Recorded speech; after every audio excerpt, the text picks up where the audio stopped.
também é um vídeo da internet. Se você não...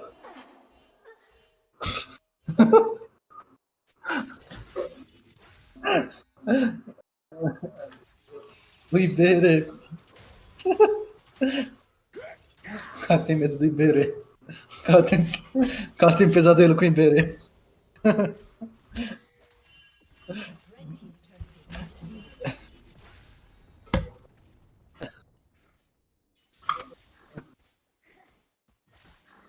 Vai lá, você pode compartilhar.